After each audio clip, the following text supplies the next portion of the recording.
इधर झारखंड के जमशेदपुर में दो गुटों के हंगामे के बाद धारा 144 लागू कर दी गई। उपद्रव करने और अफवाह फैलाने के आरोप में पुलिस ने 60 से ज्यादा लोगों को हिरासत में भी लिया। और साथ ही जमशेदपुर के शास्त्री नगर इलाके में आरएएफ यानी रैपिड एक्शन फोर्स के साथ पुलिस की टीम ने फ्लैग मार्च किया। ये वही इलाका है जहां एक दिन पहले दो गुटों में हिंसा हुई थी। सिटी मजिस्ट्रेट ज्योति कुमारी ने खुद पुलिस टीम के साथ अलग अलग इलाकों का दौरा किया। अभी स्थिति सामान्य है, कल रात से ही स्थिति सामान्य है। इस दौरान जमशेदपुर की सड़कों पर जगह जगह हिंसा के निशान दिखे। कई जगह सड़कों पर ईंट पत्थर बिखरे नजर आए तो कई जगह सड़क किनारे टूटी फूटी गाड़ियां दिखी, क्योंकि 2 दिन पहले धार्मिक झंडे के अपमान के आरोप पर भड़की सांप्रदायिक हिंसा ने रविवार को भयानक रूप ले लिया। दोनों गुटों में जमकर पथराव हुआ, जिसके बाद एक गुट ने कुछ दुकानों में आग लगा दी, जिसके बाद प्रशासन एक्शन में आया और भीड़ को तितर-बितर करने के लिए आंसू गैस के गोले दागे और पूरे इलाके को छावनी में तब्दील कर दिया गया ताकि दोबारा वहां हिंसा न भड़के।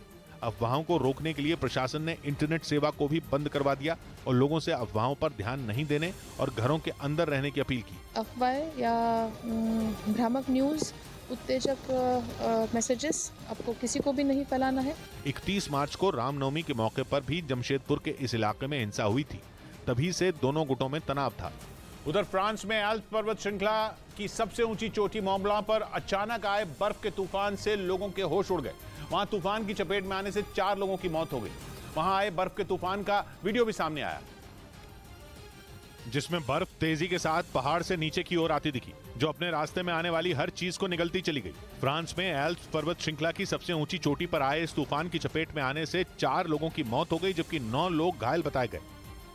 इस बीच अफ्रीकी महाद्वीप में पैर पसारने की चीन की साजिश पर उस वक्त पानी फिर गया जब कई देशों ने उसे भाव ही नहीं दिया।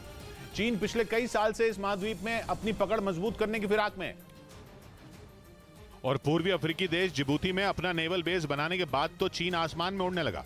उसे यह लगने लगा कि अफ्रीका महाद्वीप के कई दूसरे देशों को भी इसी तरह वो अपनी जाल में फंसा लेगा। चीन का मकसद उन देशों में अपनी नौसेना के अड्डे बनाना है ताकि वो दुनिया पर अपनी धाक जमा सके। उसने जिबूती में अपने नेवल बेस पर 900 से 1200 सैनिक तैनात कर रखे हैं। इसके अलावा हाल ही में चीन ने दक्षिण अफ्रीका के तट के पास मिलिट्री ड्रिल भी की थी, जिसमें दक्षिण अफ्रीका और रूस की सेना ने भी हिस्सा लिया था।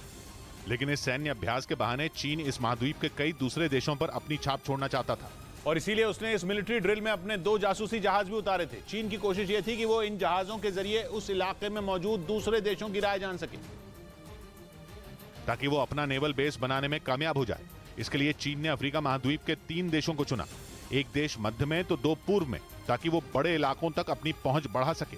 उसने पहली कोशिश मध्य अफ्रीकी देश इक्वेटोरियल गिनी में की, जहां वो अटलांटिक महासागर में अपनी नौसेना का अड्डा बनाना चाहता था। इसके साथ ही उसकी नजर पूर्वी अफ्रीकी देश तंजानिया पर भी पड़ी, जहां वो इसी मकसद से आगे बढ़ा।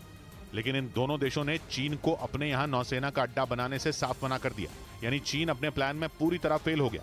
हालांकि उसने एक और अफ्रीकी देश मोजाम्बिक में भी कोशिश की, लेकिन वहां भी उसकी दाल नहीं गली।